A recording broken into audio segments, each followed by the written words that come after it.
All right, so welcome back to another episode of the Shed Geek Podcast, and here back again in the Lone Star State.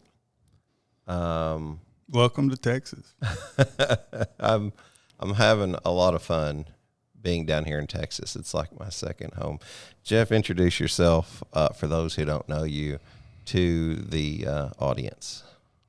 How much time do I have? You got all the time you want, brother. Or which version? I'm Jeff Trawick and currently president of the Mustard Seed Group. I had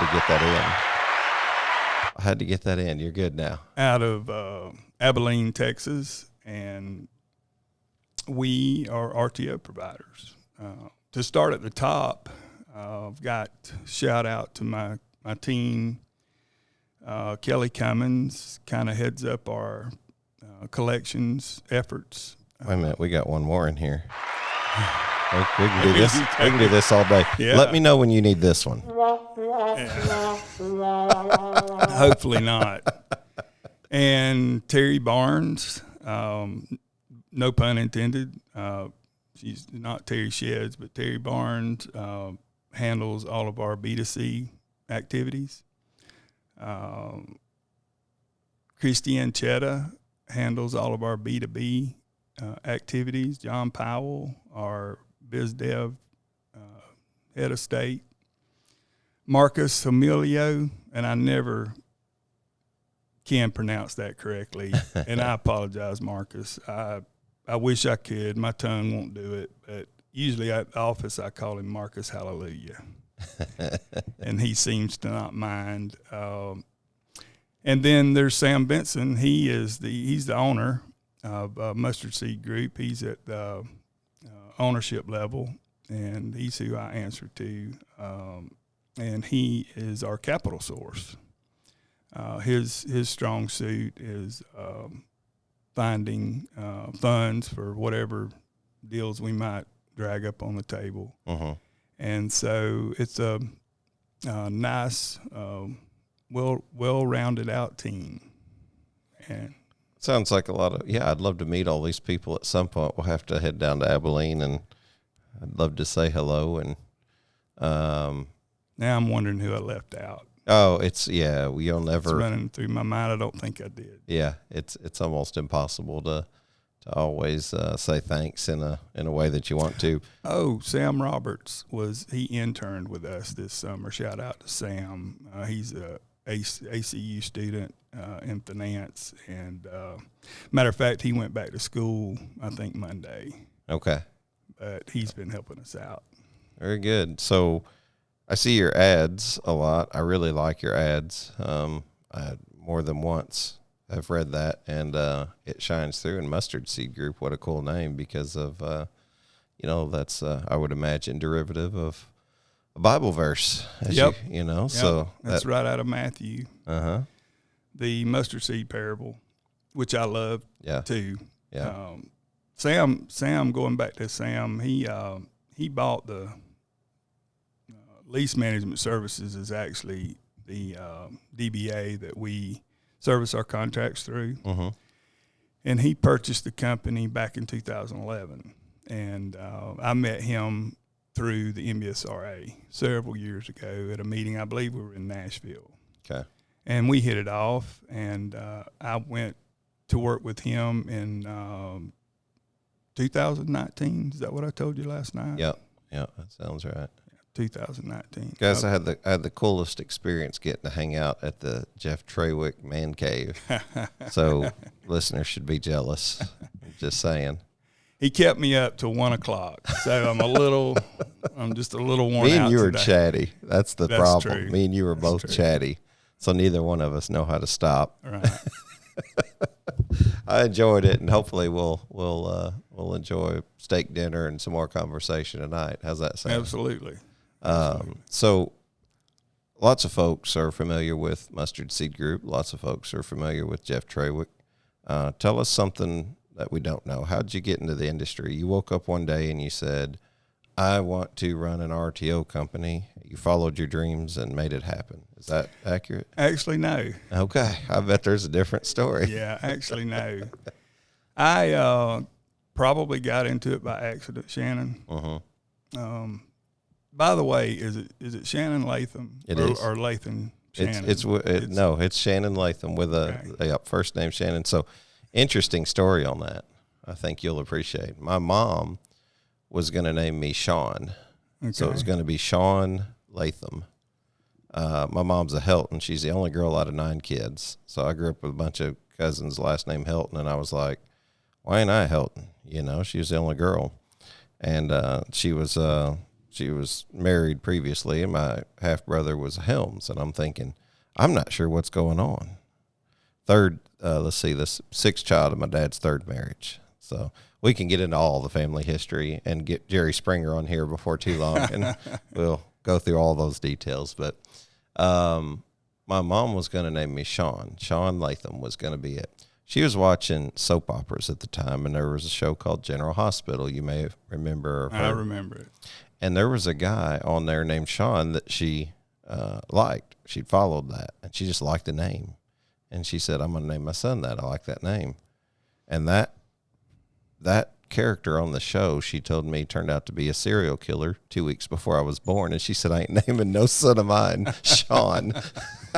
Oh, no, that wouldn't work. That wouldn't work. So I got stuck with the name Shannon, which is sort of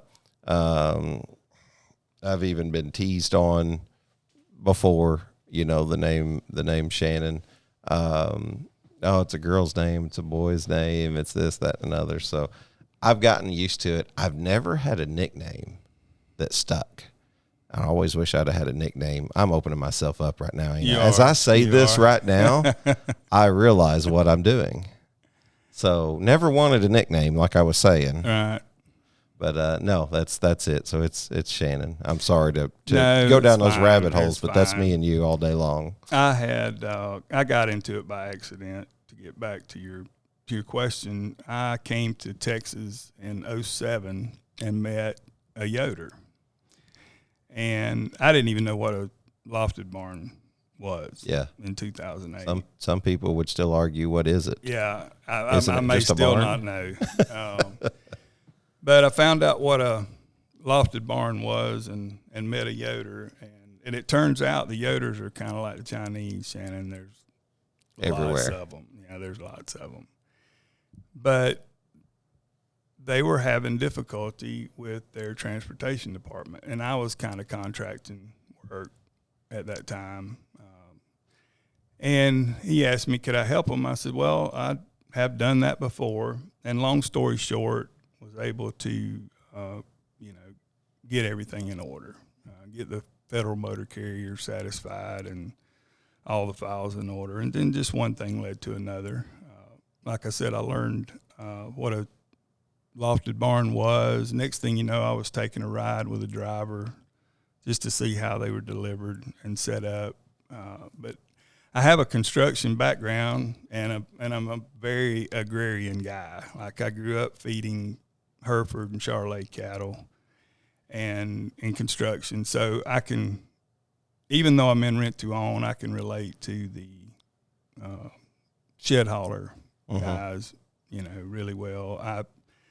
I didn't let my CDL go, for example, till 6 or 8 years ago. I held on to them for years because when I was young, we hauled a lot of heavy equipment. And I finally got too many speeding tickets, and that seemed to be the easiest path forward. I just had to let them. The judge says, do you make a living with these driver's licenses? I said, no, sir. He said, well, why do you have them? I said, well, you never know when you might need them. And he said, well, if I were you, I'd just turn them in. I said, because, he explained to me what it was going to cost me. And I said, okay. So I turned them in. But that's how I got into it. It's just a progression. One thing led to another, in sales and just growing our footprint. And then we decided to go together and do some rent to own. And that's kind of a precursor to where I am today. the mustard seed group, let me back up and just say that I just got into it through that transportation avenue. And I, through some of my historical journey in life, like through the communication story I told you about last night, and to give the audience a little bit of background, my grandfather started putting up telegraph wire in the 40s, which is a neat story to me. I mean, it's just neat. Telegraph wire and the whole Morse code. So, and then he did that till he died in 1971, and then Dad did it his whole life. And I thought I was going to do it my whole life, but things changed. The very, federal program, the Rural Electrification Administration, that was created in the 30s, ended in 1996. And when that happened, the local exchange carrier, like if you're, like I've got a half a century behind me. And if you have a half a century behind you, you probably remember having a phone on your kitchen wall. Well, my family was just a small, portion of the reason you were able to have that phone on your wall. My daughter saw a rotary phone in an antique store when we were walking through one day and said, "Hey, I read about one of those in a book." Yeah. Yeah, I mean, the phones today are certainly nothing. I said, I used one of those. Yeah. What are you talking about? Well, when that ended, about, 70% of our work went away because we predominantly work for the rural local exchange carrier. And so I had to find something else to do to shorten this up quite a bit. And that's how I found the Shed World and Rent to Own. And I learned a lot during that transition because I wound up working with a public company for several years in the acquisition area, if you will. Like what everybody was trying to do at the time, Shannon, was conquer the capital challenge, and keeping up with just being able to finance their business, grow their business, and maintain profitability. And in my lifetime, I don't want to get political, but in my lifetime, the winner here is our wonderful federal government.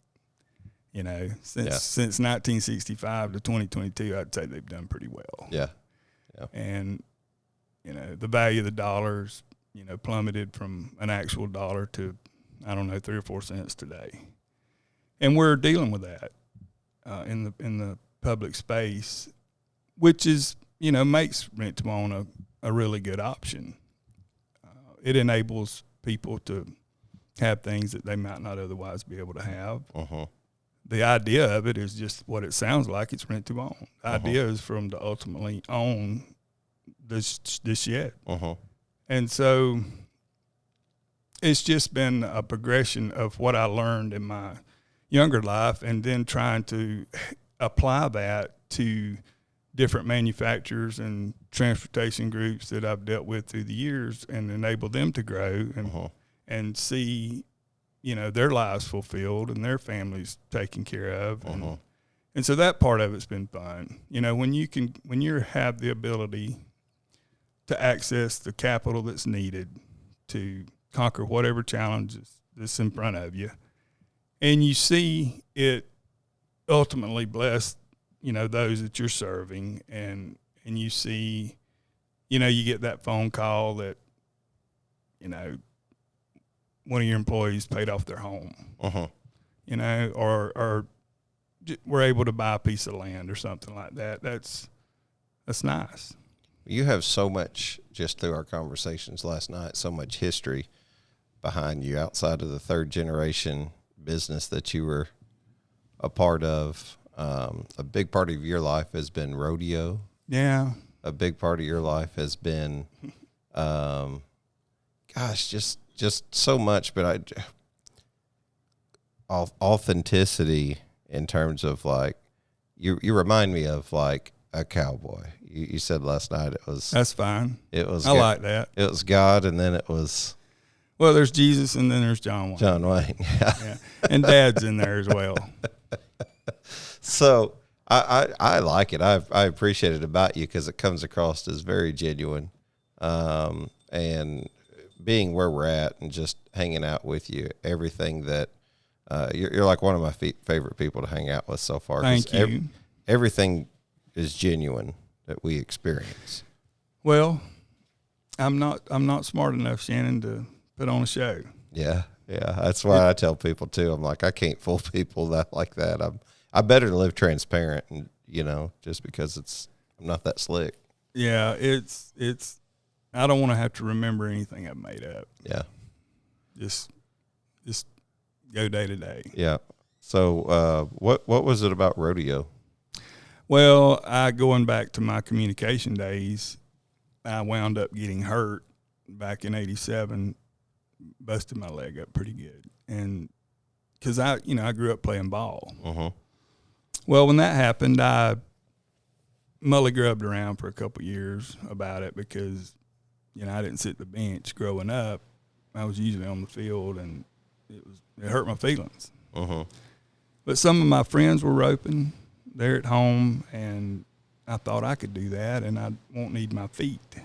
And so, again, one thing led to another, and we had horses, or neighbors had horses, or friends had horses, and same with the cattle. Everybody in that area was just in the agrarian lifestyle, and so it came natural. Uh-huh. And next thing you know, we were roping 2 or 3 nights a week or weekends and whatnot. And every time I had a minute off from work, I'd come out here to Texas. The first time I came to Texas was in '81, and I fell in love with it. And when I was traveling as a young man, like at different airports around the country, they would ask me if I was from Texas, and I'm actually from Florida. And so I finally just gave in and moved. And my heart is Texas. Uh-huh. I love Texas. And, of course, I have a lot of family in Florida, and I love them as well. But it just fit, and it was a great way to raise the kids. They loved it. James roped. He went to college on a roping scholarship. Well, nice. My daughter barrel raced. She missed the nationals by one.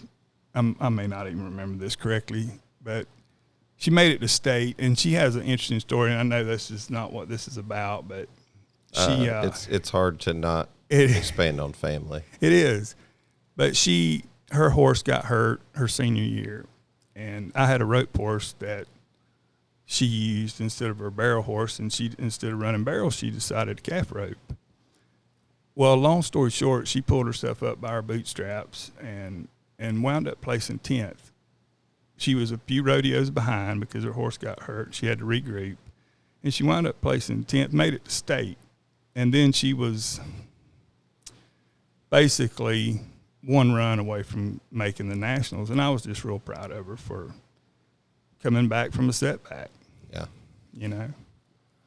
So I don't know where I was going with all that. Better to get lost in it. Yeah, it is. I love my family. One of the things I was sharing with you last night about rent to own, most of my rent to own customers are my rent to own customers because of my wife. They love her Pop-Tarts and her cinnamon rolls. Is fire, guys. If you have not been, I don't remember the name of it. Baked bread and pastry cake. You have got to go. Yeah, my wife. If you're in Granbury, yeah, Granbury, Texas, you have got to go because they have the most awesome cinnamon rolls.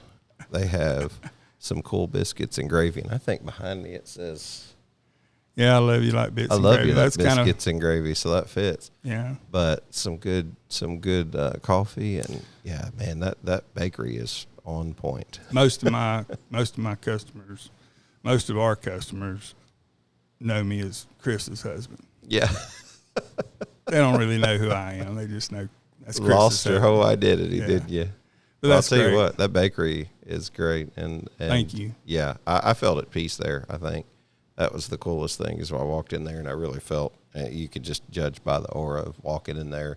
It's been bathed in prayer, and She's worked incredibly hard at it through the, we've all dealt with COVID. Yeah. And then she decided, and has an incredible work ethic, so she thought she'd just go ahead and knock out cancer while she was at it. So we did that whole deal too, and she's good now. Yeah, we have we kind of bonded over that. Yeah. In terms of what we watched our wives go through, and I'll tell you what, I would say the same for mine. She's a trooper. She didn't complain. I didn't see her through much of the chemo really complain about anything. Our approach was this, Jeff. Don't get too high up on good news and don't get too low on bad news. Try to stay as center as possible, because staying even keel, it really just worked for us. Now, it was easier for her. It was harder for me. We've been together since I was 15. Mm-hmm. Married for 22 years, and I've tried to mess that up hundreds of times. Trust me. And failed every time. I understand. And she is just a rock. She's just she slowed me down, but in a good way when I was young. And I'm still learning. She still makes all the right decisions when they're big events, and I always make the wrong ones, it seems. One of these days I'll learn to listen to her, she says. But just a really solid woman. I'll tell you what got me, and I don't know if this is fit for the podcast, if this is where we're going, it is, but what I remember is we had a routine, like husband and wife. You go lay down, go to sleep. We always, hey, you ready for bed? Go to bed at the same time. She loves to crochet. She might read a book or whatever, but we go to bed at the same time. And there was a moment there during the chemo where she was sleeping in the living room because it's more comfortable to sleep in the chair. And I would settle her in for the night and then go lay in bed. You lay in bed and it's lonely. Big old king bed. You're laying there by yourself. It doesn't really affect you until it's about 4 nights in a row. Yeah. And on the 4th night, something hit me and said, what if this was permanent? And just overcome with grief. Yeah. I got up out of the bed and I walked in there and I laid down next to her in the floor. She was in the chair, and I said, I just want to be here beside you. Close to you. Because I don't want the thought of that becoming a reality. Right. So I don't know if that's a place for today. Yeah. The podcast and rent tone, but I'll tell you what, I think it shifted. It shifted something in us just to enjoy that. And the next day, the next day she came to bed the next night, and I know she didn't want to be there. She wasn't as comfortable. I think she just wanted to make me feel better. And I thought, wow, why? So I owe her a lot, and I haven't given her nearly enough, I promise you. I hear you. My wife, Shannon, she's the way I describe her along those lines is she's happy when I go out of town for one night, and she's okay with 2, but if I'm not home the 3rd night, she's not real happy about it. We live a somewhat of a similar life and here. I'm the same way. Yeah. Yeah, after a few nights, it just gets to where you're like, I'm ready to be home. It doesn't matter what cool things you're doing either. I'm here in this very cool store. We'll get some video footage just to show you guys how cool this is. Branded iron, and there's literally. Yeah, I need to give a shout out to the branding iron here, or the brand iron here at the stockyards. I guess you can see. We'll get some video. Okay. And show some of this. But this is just a cool store. Dawn Stubbs owns the brand iron, and she was so gracious to let us have our podcast here. And so shout out to her. You find yourself in Fort Worth, come by here. Yeah, absolutely. Check it out. Man, this place is beautiful. It is. It's cool. It's a cool place to hang out. Feel like you're in Texas when you're here. There's no doubt.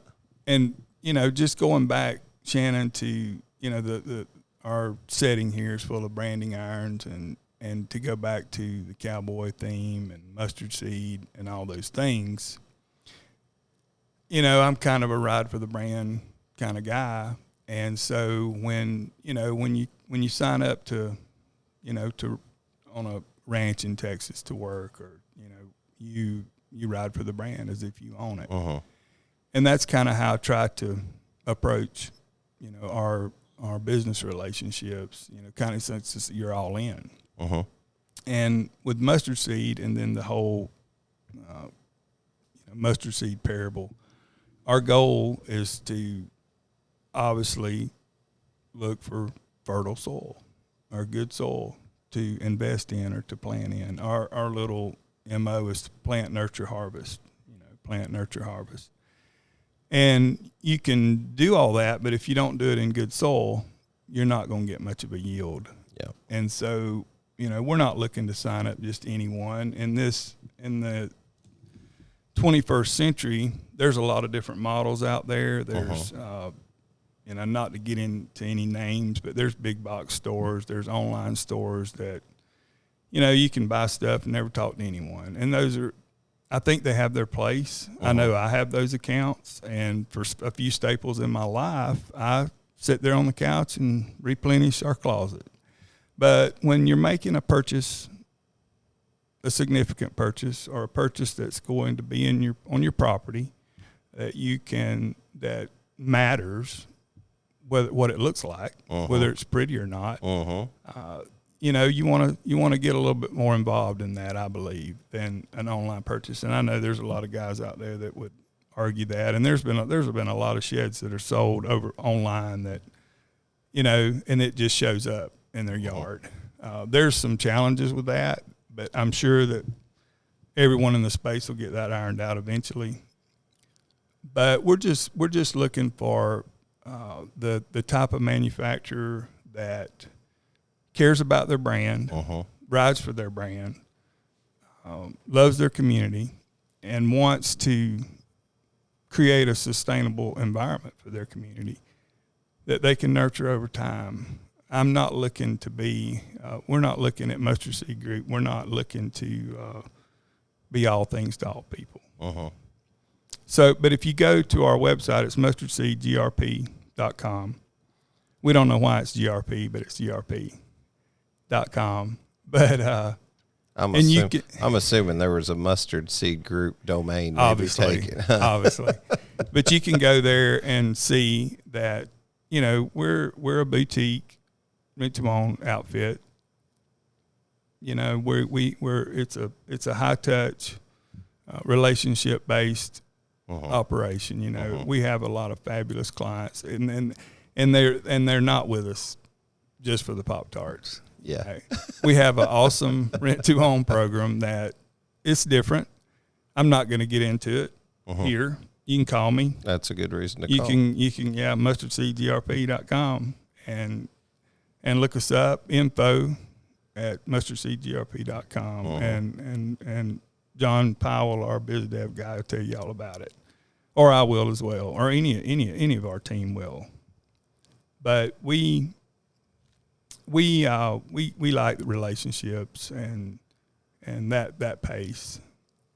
We have to be, it's like I was telling you last night, when you look at the financial side of it and you're in the rent-to-own business, back in the early 2000s was kind of the salad days or the startup phase of the RTO world, being involved in the shed world. I can remember when manufacturers didn't have rent-to-own. And those that did, we were hauling papers around. At best, if you had a dealer with a fax machine, you were really doing well. Well, it's changed tremendously. Sure. In the last 15 years, however many years that's been. And in a lot of good ways.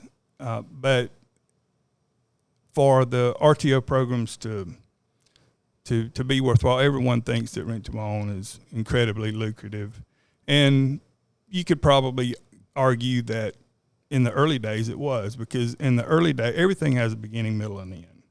And in the beginning, there's typically a lot of risk. But if you can manage it well, there's quite a bit of return, because risk and reward are always going to be pretty relevant for the most part. They might get off a point or two by the season, but they're going to realign themselves. Well, early in the stages of that development, things were pretty good. Well, what's happened now is everyone that wants rent-to-own has it. And so such a competitive space. It is. You know, it was easy to sell early on, and I've quoted, and I think he said it on the show one time before, Phil Carsalaway always told me, he said, I thought I was a good salesman. Right. Because I was selling RTO, and I was exposed when I started selling something different. I realized I was just at a tipping point where everyone needed it. Yeah, back then it was like just feeding the hungry. Right. So now you've got all of these competitive programs, and most people know because an RTO provider will most likely show up and knock on your door a couple times a year, or those that have reps, or those that are attempting to grow. And there's some, I don't know, I've experienced it. I've worked in it.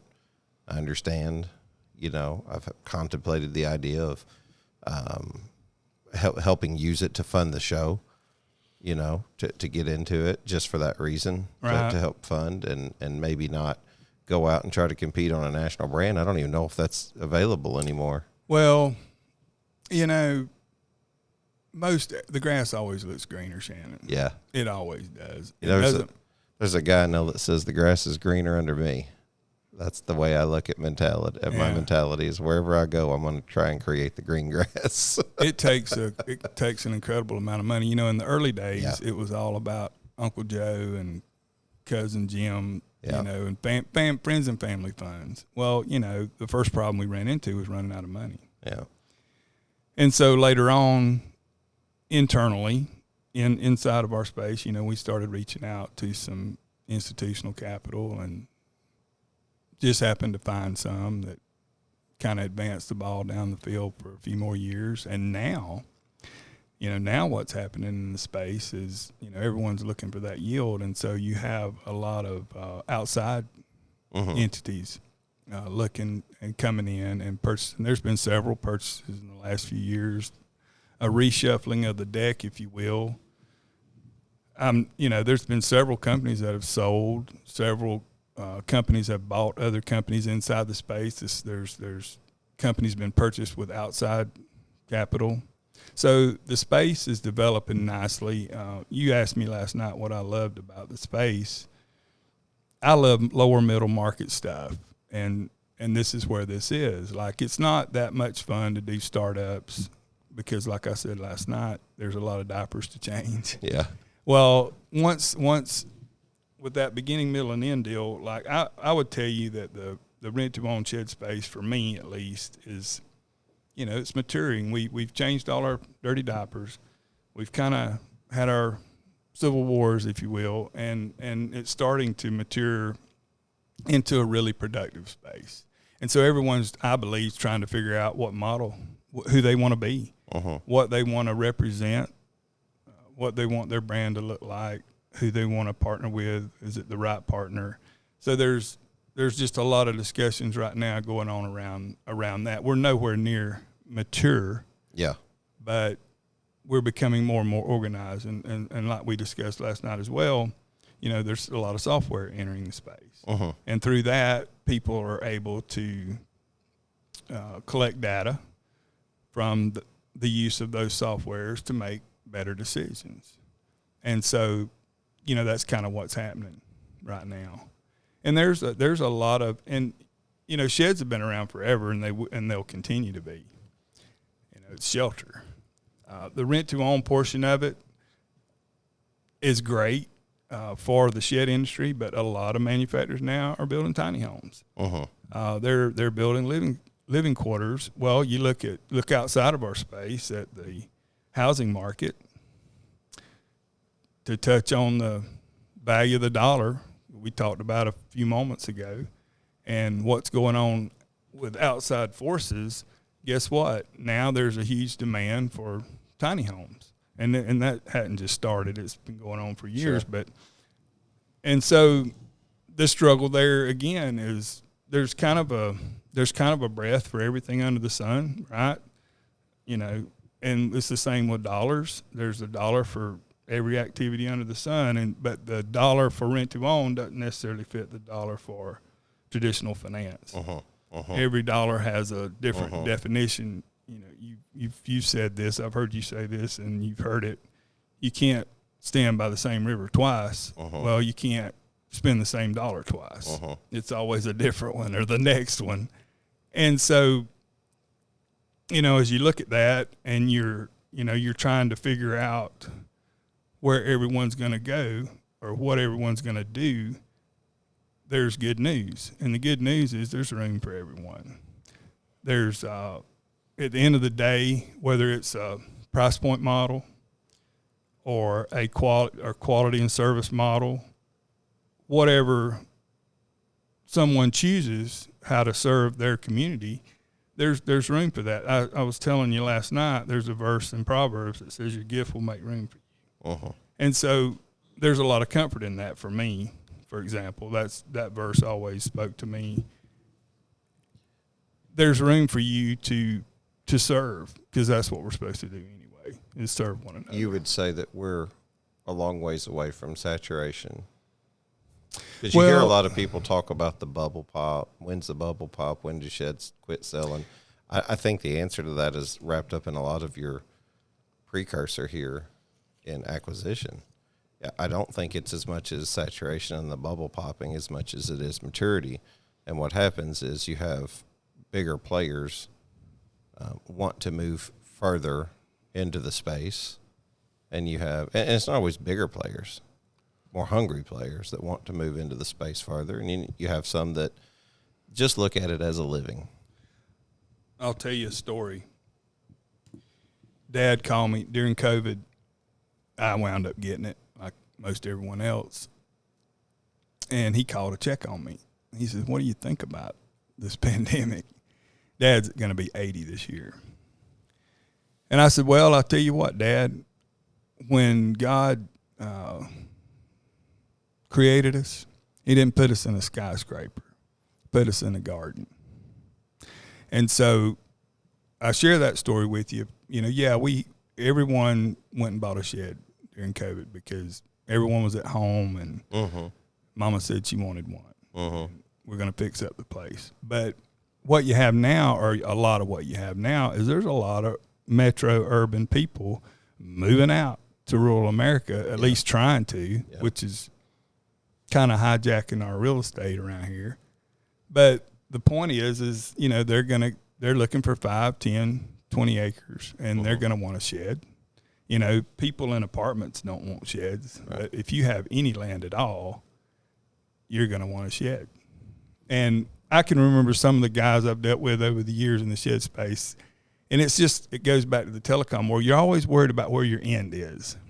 Well, when you pass the generation and you're into the next generation of selling the same product, you're like, okay, this can go on. This can go on from generation to generation. And the truth of the matter is it can. And then the population's always growing, right? Yeah. Does that make sense? Yeah, no, it does. And talking with Stephen Byler, we were kind of talking about that second and third generation business and how challenging it can be. And there's a lot of guys that's in this space that just grew up building sheds, or dad hauled sheds, was involved in the shed industry in one form or fashion. And they got to the point to where they'd done it because, but that was it. There was nothing after because. They done it because. It was usually because it's what my dad did, or because it's this. But they didn't have the passion to do it or whatever. That's where I think I always likened it to the baseball card market. You maybe have heard me say this before. Supply and demand. That creates so much of what I see as like the future. Baseball cards. We grew up both playing baseball. We talked about that. And a lot of good guys whenever we was growing up. Ken Griffey Jr., Ozzie Smith, Ryan Sandberg. We were talking about all these guys, right? But to get a baseball card in the 80s was easy. It was the junk market card market where nostalgia had set in the 80s for guys who had grown up with Mickey Mantle cards. I just saw where the day before yesterday, Mickey Mantle card sold for $12 million. Most expensive baseball card. It was graded at a 9.5, which kind of surprised me because I would have expected it was just a 10. But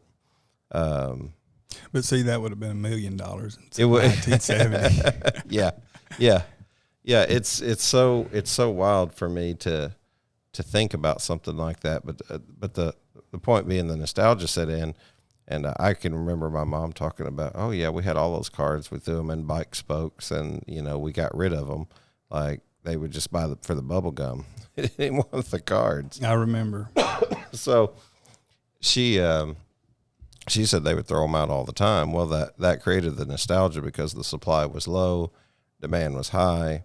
These cards become valuable. So everybody said, oh, with new cards, they'll be valuable too. And card sharks learned I can go out and sell these things. And you could get, 40 different cards of King Griffey Jr. in the 80s or 90s, no problem. Right. So supply wasn't low. What they ended up doing was slowing it down to where only certain manufacturers, now this is probably with some kind of oversight.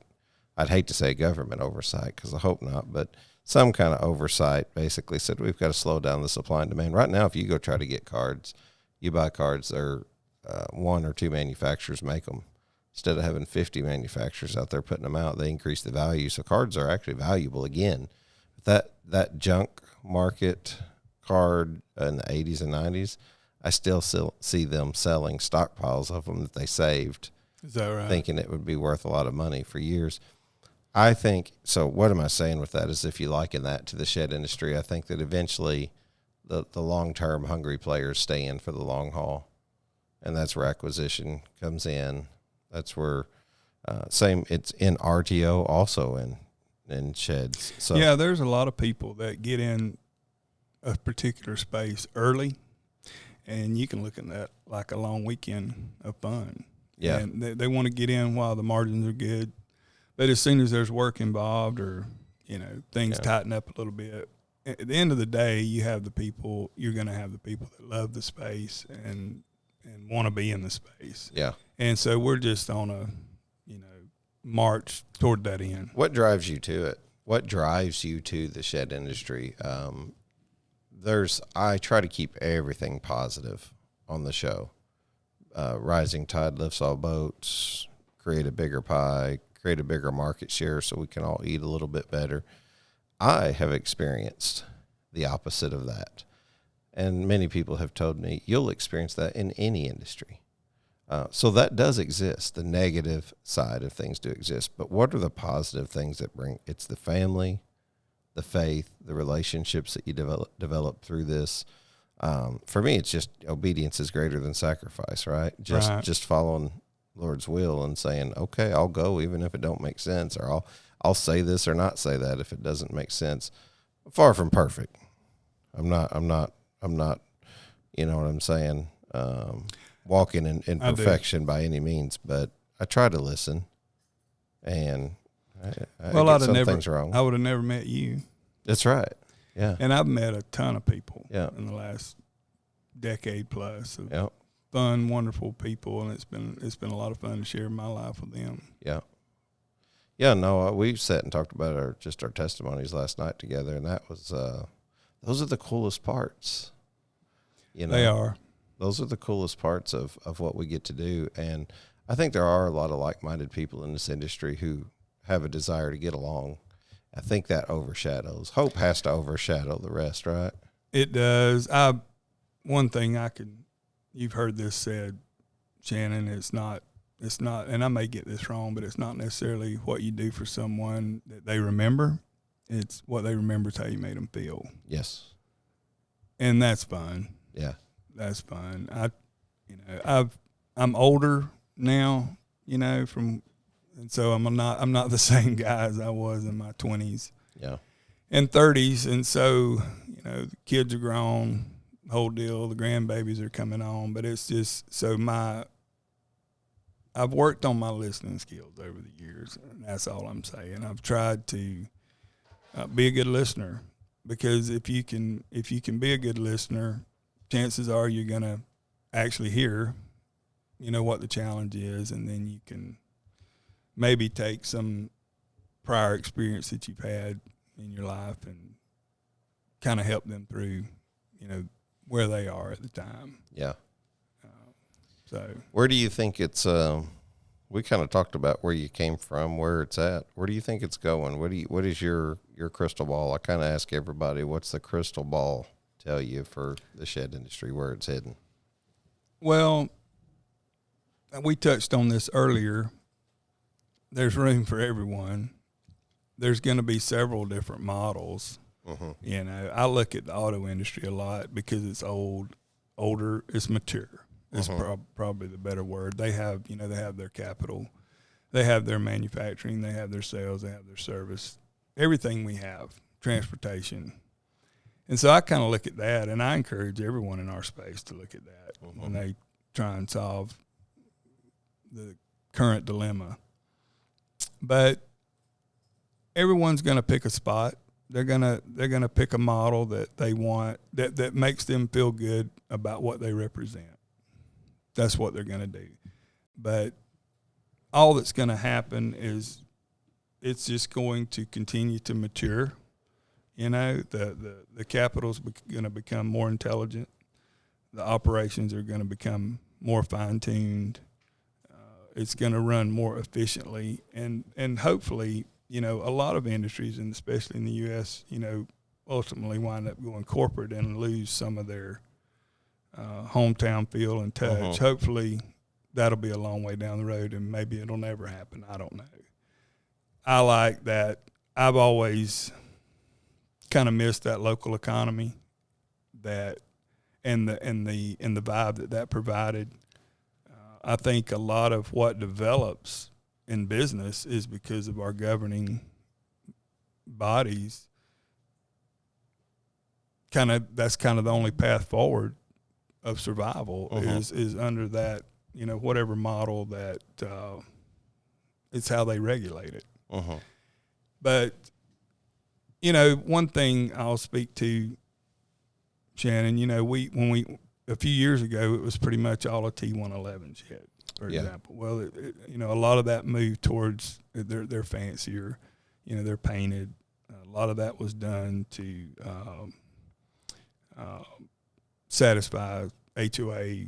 Yeah, enhance the aesthetics. Yeah, and the ladies like they're prettier. They're prettier sheds. But at the end of the day, it's a shed, and so, you know, what I'm seeing is I'm actually seeing a lot of manufacturers leaving that and going to the tiny home path. But there's going to be a lot of people that stay in that shed space too. Isn't it interesting that we service both markets? So the tiny home market is a minimalist, and I've mentioned this before, but it's sort of an idea of living minimalistically with less. It is. And storage sheds offer the opposite. Bulk. They offer storage for excess. It's kind of clever that we get to service both markets. It is, but it requires different buckets of money. Yes. You know, some rent-to-own companies have financial divisions. They have the ability to do traditional finance and rent-to-own, and to do any kind of financial product you want. Mustard Seed is currently just focused on rent-to-own. In the shed business. It's been a good business. We do a lot of other stuff too. We do a lot of stuff outside the shed space. Sheds is just a portion of what we do, but our comfort zone and our strong suit is sheds for the rent-to-own portion of our business. You were part of the founding members, if I understand correctly, of like the NBSRA, or at least heavily involved. Well, I was there. Yeah. I've been at all of them. That's been a journey, but yeah, I wouldn't call me a founder, but I've been supportive of it ever since the beginning. And continue to, you know, talking about life cycles. You know, the NBSRA is a great. We used to go to the APRO conference back in the day and kind of coattail them because it's a concern. You know, what happens in Washington can affect us, no matter whether we're manufacturers or transportation or financial. And so you want to keep an eye on that. You want to look after your space, your business, and so the NBSRA was a good thing. It has served well, but they're beyond their salad days. they're beyond. They're at a chapter where they're going to have to move into the next era, so to speak, and continue to mature and continue to serve. And God knows I love Philip. I told you last night I was going to stay away from names and brands, but he's a sweetheart. Yeah. I loved him ever since the day I met him, and enjoy him and appreciate what he does and what he has done for Absolutely. our space. I got a chance to meet him in Cincinnati, and that was an experience that I remember specifically. We were eating in downtown Cincinnati, but I've talked to him since, and I know his heart for prison ministry I admire. I've talked about Hebrews 13:3 before, and yeah. So I think he's just I think sweetheart's a good word. He's just a super nice guy to be around. Don't be mad about that, Philip. Yeah. Well, I'll tell you what, I asked a question one time, is there such thing as finding fault in someone who's too kind? There's nothing better than coming across somebody who's kind, and he's certainly a kind person. I've met a lot of those guys, Jeff, in this industry, so I appreciate that. I look for the welcoming opportunity to sit down like we did today, break bread, go to a bakery. I don't have to come in and compete with people. I can put some of that stuff to the side and look for a bigger opportunity. I keep saying, let's make this market bigger and more established for the shed industry, and I'd love to be a part of that process as it grows. I want to touch on the mustard seed portion of that. Our goal is to, the mustard seed's the smallest of seeds. Uh-huh. But when it's grown, it can provide shade to many. And so that's, what we want to do. We want to be able to provide shade for many. And obviously it's financial, but that's kind of the idea. Because the more people we can serve, the better. That just the more lives that we can touch in a positive manner, the better. That's why I love your ads, man. The ad that you put out is it's real, it's raw. I love it. If they want to find out more, again, Mustard Seed GRP. Mustard Seed Group, obviously, Yeah. but it's GRP. We don't know why, but it's mustardseedgrp.com. And then everyone, that I named, if you go back and listen to the podcast, it's their first name at mustardseedgrp.com. I'm Jeff at mustardseedgrp.com. John is as well. Everyone is. There's an info through our website as well. And reach out to us. We'd love to see if we can provide solutions to the challenges that you face, and it's an incredibly holistic program. In other words, we don't look at it just like as an RTO product. I want to know the owner of the business. I want to know what his goals and dreams are, because there's a pathway there. And what we try to do, I will share this, is try to find out what his end goal is. Because if we know what his end goal is, we can create a path to get there. Yeah, it's measurable. You can scale to it. Yeah, I don't want to just, get a phone call and just sign people up. And it's not, I'm just, in the old days, there was a lot of that going on. Sure. And I was guilty of that as well, because like you said, it was like for feeding all. the hungry. Yep. Everybody wanted it. But now it's just becoming a little more, there needs to be a little bit more thought put into what it really is and what its purpose is. Yeah. Like, for example, going back to risk and reward relevance, there's a reason why there's a down payment and security deposit. There's a reason for that. And you can run specials and ads and one payment down and things like that, but at the end of the day, that doesn't get the ownership part of it done. And then that creates a big churn, and while some of that is almost required because of the, I tell my staff, there's a certain amount of it required just to satisfy the IRS, but to show that we're not a credit facility. But too much of that is not good. And, ultimately we want the consumer to end up owning the product. Yeah. Yeah. No, I have gained lots of knowledge. I suspect that had I met you previously, I would have signed up for your RTO program. That wouldn't have been a problem for me, just based off of the fact that you're such a relationship guy.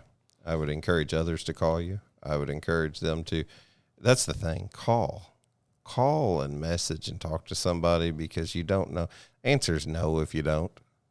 Right. The answer is no if you don't. So you sometimes you might find that in the mature space that you're not right for each other, but you build a friendship. Right. And I've done that so many times in this industry. I'm never going to work for or with that person, probably. It's kind of like this. We're friends. It's kind of like this situation, Shannon. I'm honored to be on this podcast, and I'm incredibly honored to be on your last podcast because I'm no good at this. And once you have me on here, it's over. So it's all downhill from here. I don't believe it for a minute. I encourage the callers to call, build a relationship, and get to know you, even if they don't ultimately work with you. And if they do, even better. I know that you're just the conversations we had last night, man. Good, honest dude. I love the cowboy aspect of it. We talked about, you had prayed for me one time. You're the first person to pray for me. We pray on the podcast all the time. You're the first person in one of our original phone calls that said, hey, I want to pray for you right now. And you prayed for me. I've never had that happen. Well, we're all going to talk to God eventually, every one of us. And I'm of the school, just, let's just get on with it. I love it. Well, all hearts clear, I guess. Anything else that you'd want to share? The audience is pretty measurable at this point, between 600 to 1,000 people per episode. So, and these are Shed folks. So what would you want to say? Well, I thought about that. I kind of knew you were going to ask that from listening to your prior podcast, and I could say that, love the Lord your God with all your heart, mind, and soul, and your neighbors yourself. But I don't want to say that because everyone knows that, right? Right. Love the Lord your God with all your heart, mind, and soul, and your neighbors yourself, the two greatest commandments. So obviously I would want to say that. I think that's the most important thing I can say. To say something cute or to try to create some critical thinking in the space. As we mature as a space, as everyone matures and working together, probably a good takeaway for me to share, other than what I just did, was, just because you can do something doesn't mean you should do it. Just because you have the ability to move in a direction or to do anything doesn't mean you should. Ask yourself, first of all, will it honor the Lord? Uh-huh. And if you can check that box, then proceed merrily. But, in any life cycle, as you're trying to mature, just relating it to teenagers, you make mistakes. And you make mistakes by not thinking, by not asking yourself the right questions. And so, what I would say to everyone is, just because you can do something doesn't mean you should. There's a John Bevere book called Good or God I always liked. He said, is it good or is it God? He talked about being in a conference, and he said, when did Eve eat the fruit? When she saw it was what? Good, not God. So I always liked that book. Yeah. But you care to just a prayer over the industry, and I want to say you the accolades I appreciate, but hey, I appreciate having you sit down at the mic with me, and I encourage others to. And was it as bad as you thought it would be? It was worse. I'm going to kill Nick Gerard when I see him. We got to edit that right out of here. Yeah, he wanted me to do. He asked me would I consider doing this, and I'm just not a public guy. But I said yes to it because it is uncomfortable, and you always want to grow. You always want to stretch yourself, and so that's certainly what I'm doing. Most people tell me I don't want to say or this or that, and I always tell them, you say all those things now, daily. Everyone you work in with business hears all that stuff already. It won't change. Do I want to hear this playback or no? You'll criticize yourself. I'm sure. You can't help but criticize yourself. I don't sound like that. Why did I say that? I don't talk like that all the time. Once you realize that that's the same things that you do in daily life, it's no different. That's how you come across to people anyway. So sitting down here doesn't change anything. What I actually see people do when they sit down is they go, okay, and then they get real serious. And it's I'm going to change, and I'm going to be everything opposite of what I am daily. Get that out of your head. Yeah. Do what you do daily, because that's what people see. Well, hopefully that's what happened. Yeah. Well, I'll tell you what, I think it's good enough. I've earned a friend with you, and certainly appreciate you being on the show. Everyone at Mustard Seed appreciates what you do. I was excited when, I didn't want to participate, but when I saw that there was someone doing this, I thought it was awesome, because we need to communicate with one another. So our hat's off to you. We love what you're doing. Oh, we thank you for that. I take that with a dose of humility. You know, I'm a pretty humble guy. I don't know if you know that. I'm probably the most humble guy I know. But it's off the rails. Yeah. You're right. It might be the last show. Yeah. You want to just you want to pray over the industry. Yeah, absolutely. All right. Father, thank you for another day. Thank you for another try. Thank you for this time for Shannon and I to sit down and kind of discuss our professional lives. I want to lift up the whole industry to you, Father, and I want to ask you to guide our tongues and our hands and our feet.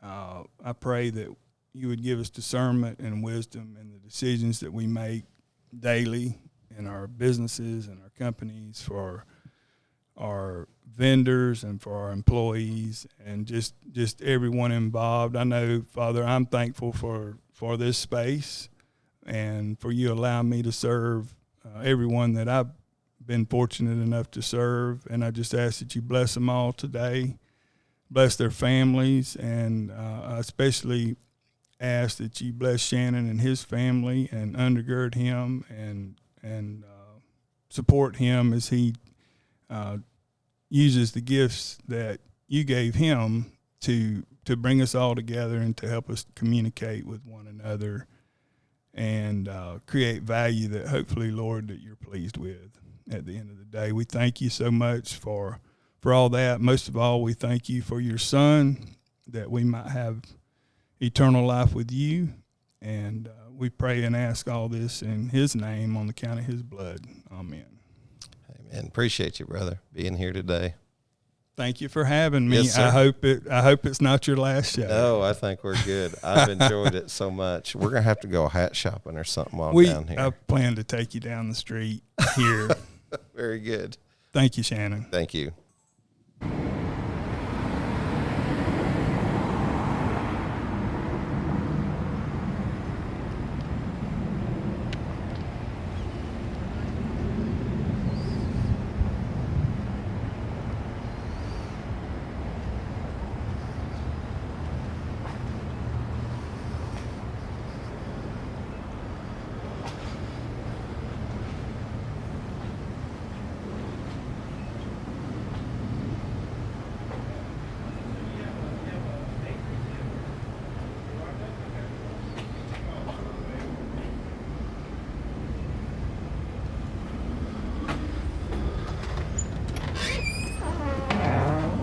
I'm about to walk down to the Get your call.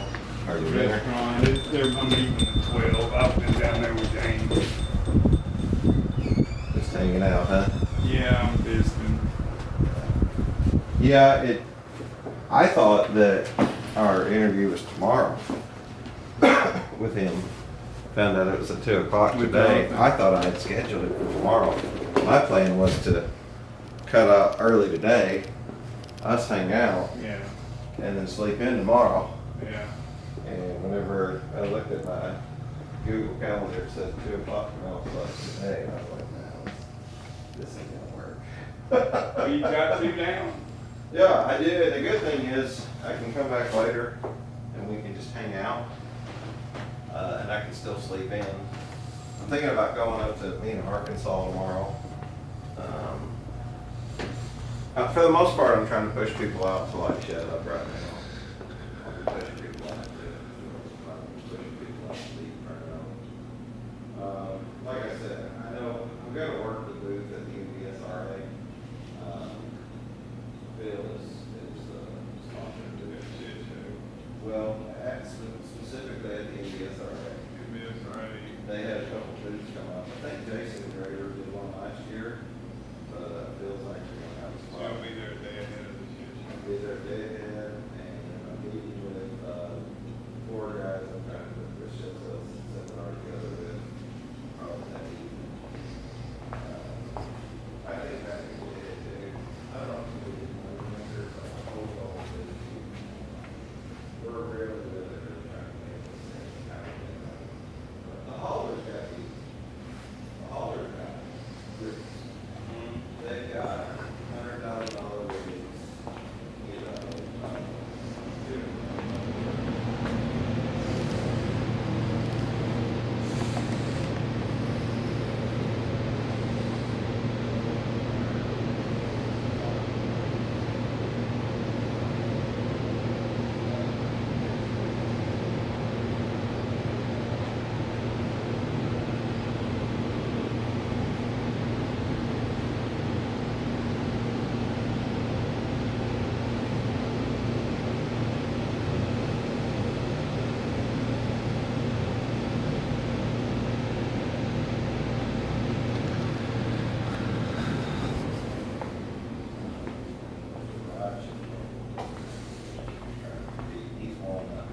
he's more in the small construction frame. He does the frame builder, roll forming, and he's got a bunch